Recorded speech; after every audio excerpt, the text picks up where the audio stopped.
Hi everybody out in Wonderland. This is your friendly neighborhood Houdini artist, Todd Dufour, and I'm going to show you how to set up a quick wood shader with displacement, which is where I was hitting my head against something the other day. With the new year, I decided to really kind of focus on learning and expanding my look dev skills, and I found this wonderful course on CG Forge by Tyler Bay, and actually very nice course that he's put together.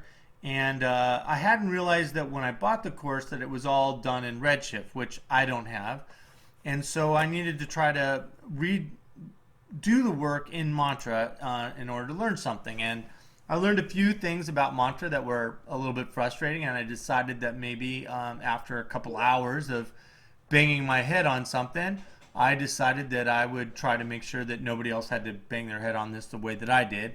But I'd like to show you some of the workflow and some of the frustrations that can happen when working in developing a nice little wood shader. I'm going to take some of the textures that I got from his course. You can find them on probably any PBR textures from Texture Haven, or there's a number of free texture sites, but any one of them will work for this tutorial.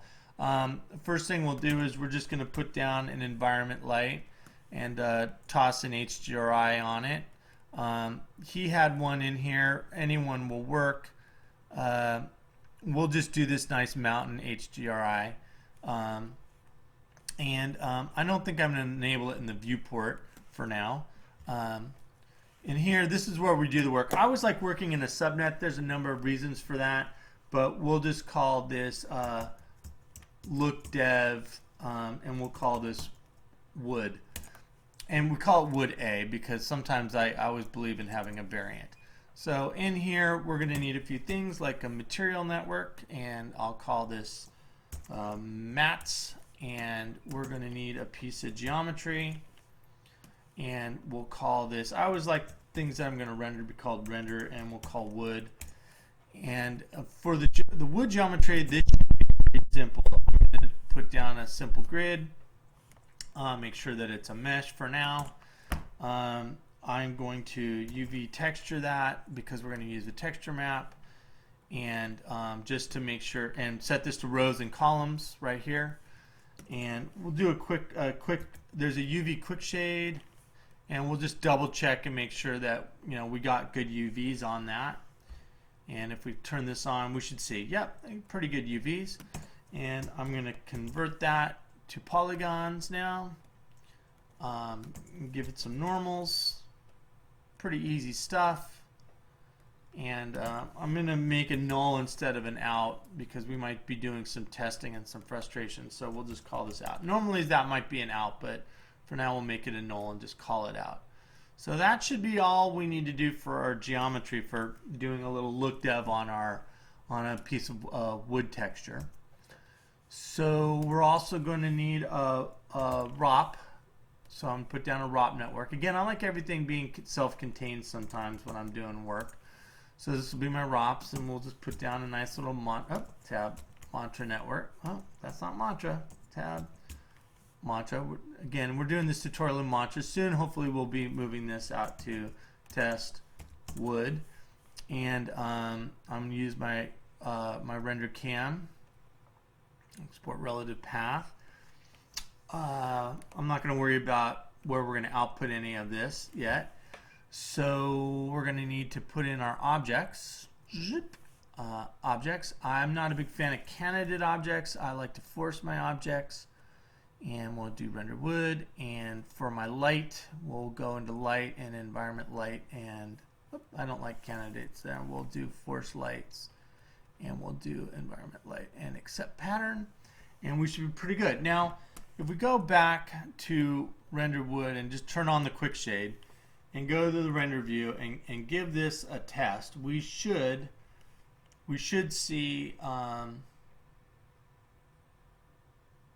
on one second. What we should see is we should see a UV grid pop up here. Sorry, it took a little bit. And there it is. So we know our ROP works for the most part. We know that we've got textures. We know we've got UVs.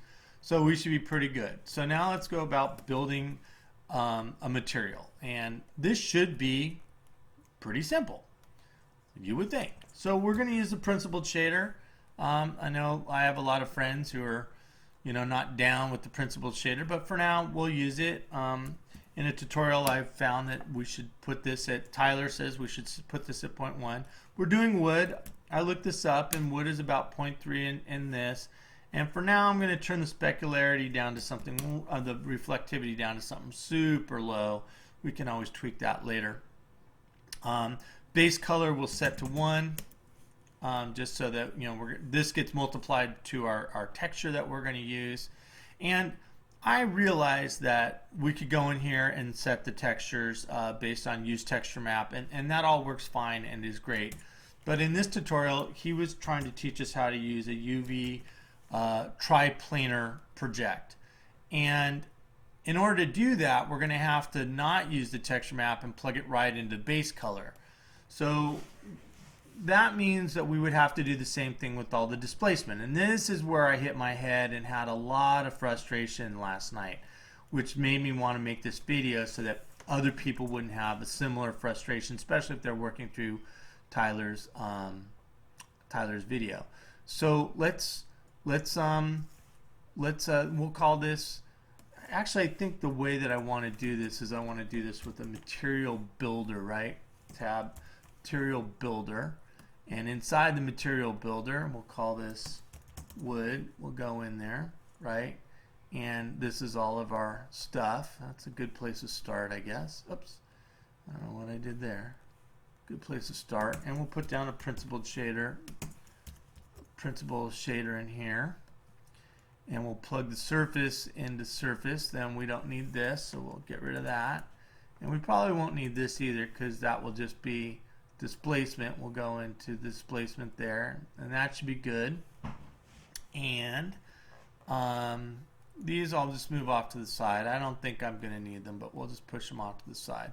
So let's get our first texture going with color. So I know I have a tab I'm going too fast. Parameter. I know I'm going to need a image. Let's see if we see string color image string, right? And we'll call this diff map. And I know that the image is sitting in hip textures. I got this texture from the tutorial that I'm working on. You can get these again from any texture, free texture site. I think he said he got these from Texture Haven.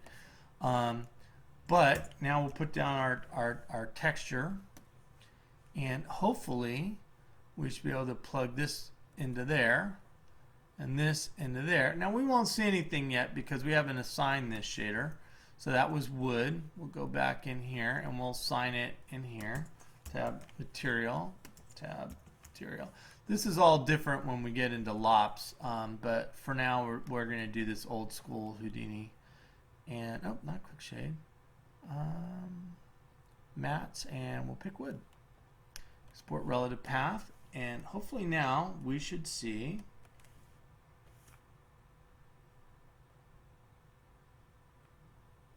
a wood texture. Let's hope.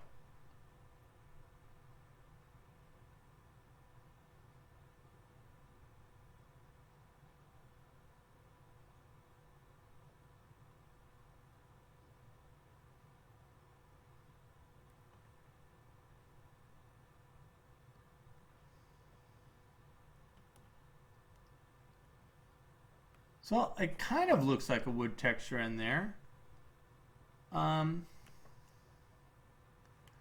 of see it. Maybe our lights are a bit bright. So let's go take a look at our light intensity. Maybe we'll set this down to 0.1, 0.4. Oops. And maybe we'll rotate it just a little bit, maybe 60. Yeah, too much. Maybe 30. Okay, so let's find out why this still doesn't look super great. So probably somewhere here in the materials, we got to do a few things. So we got, oh, we'll put that 0.7. IOR, yep, that's probably wrong. We said that's 0.3. Reflectivity on this is probably really high, so we'll put that down 0.1. There we go. So we're just getting a lot of reflectivity off of that light, which wasn't helping us any. But you can start seeing the wood here pretty good.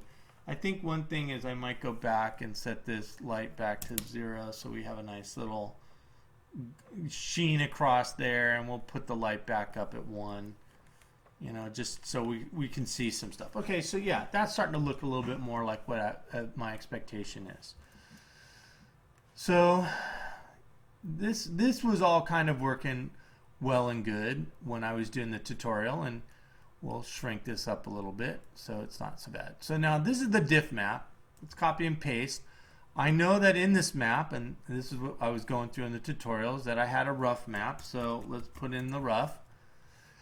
Let's go get that rough map, and here it is, accept, and we'll plug this into the roughness, and Houdini automatically takes the vector 3 and uses the first and plugs it into rough. So now if we hit render, we should start seeing a change in the roughness.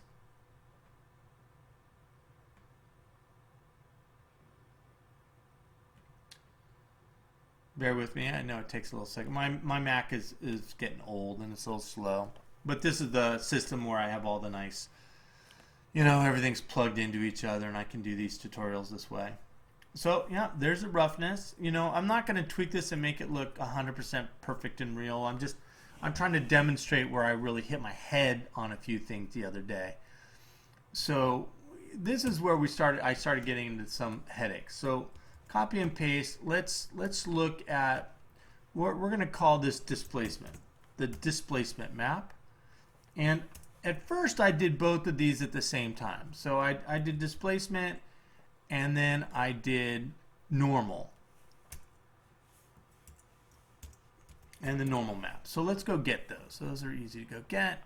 Here's the displacement map, and this is going to be the normal map. Right?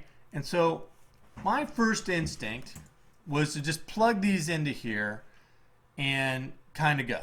So my first instinct was this would be the displacement and this would be the normal map. Those are my first instincts. And when I did that, you know, first of all, you get a render, and I'm like, well, okay, maybe nothing happened because I didn't hit the render button again, because sometimes when you change geometry, the IPR needs to redice the geometry and generate new geometry. So I was like, okay, well, let's do that. What happens? And I waited and I waited and I waited, and it really didn't look like any different. Now notice there's a snapshot down here. I'm going to snapshot that because that doesn't look like anything. So then I was like, okay, what did I do wrong? Let's go look at the principled shader. Let's go see if there's anything I got to go turn on. So let's go to displacement. Enable input displacements. Well, let's check that. Let's see what happens now. Nothing. So you see that didn't change. Well, let's hit the button again to see if that cooks the geometry. You're just still waiting for a displacement. Where's the displacement happening? And sit and wait. Whoa! Something happened. Now I see nothing. That was very frustrating. And then my feeling was maximum displacement. Maybe I'd change that. And that really, let's look at the alpha. I mean, this thing really just got completely jacked. So in here, let's add a couple of multiply constants and just multiply this stuff down to like near 0. So let's go 0.0001, 0.0001, and re-hit the button and see, because in displacements I feel like you're going to have to re-hit the render button so that'll re-cook the geometry so that Houdini knows what is new geometry. So let's see what multiplying down those texture maps does. the expectation is that we'll be back to something that we saw before, which is, that's a lot like our other snapshot. Let's check the alpha. Now if you notice, the alpha here has got little teeny speckles in it, but our snapshot didn't. So something's definitely happening, but we don't want speckles in our alpha. And I was like, where's that coming from? You know what I mean? Why am I getting little speckles in my alpha? Because I don't want that. And for the sake of like, let's I'm going to turn these both up a little bit. They should be dealt with separately, but let's jump up quite a bit. Let's go 0.01, right, and see what happens, and re-hit the render button. Well, we would have taken a snapshot of that before, but let's re-hit the render button and see what we get. So this snapshot was kind of a crappy 0.001. Here's 0.01, and let's see what happens to our displacement shader. Now this is where I get very frustrated with Houdini sometimes, especially when you're doing tutorials and people kind of make assumptions that you just, hey, anything's possible. I'm starting to see displacement, maybe more than I really need, but this grid pattern made me think that my geometry was wrong, that maybe converting it to polygons, or that the UVs were vertices and each vertice was being shrunk in, or something was wrong. You know, like the map is there, the normal map is there, all of that's looking kind of right, but what's going on with this? I spent hours yesterday trying to hunt this down, and it is not obvious. It is not in the shader. It is not the maximum displacement amount.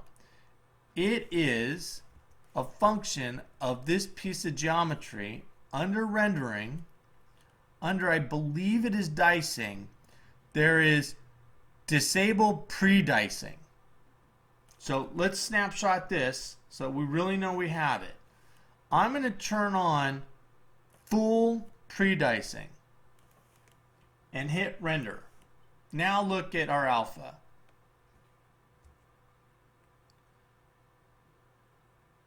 Let's let it render and then we'll take a look at the alpha. Hold on one second. Sorry it takes a little bit. Again, I have an older Mac here.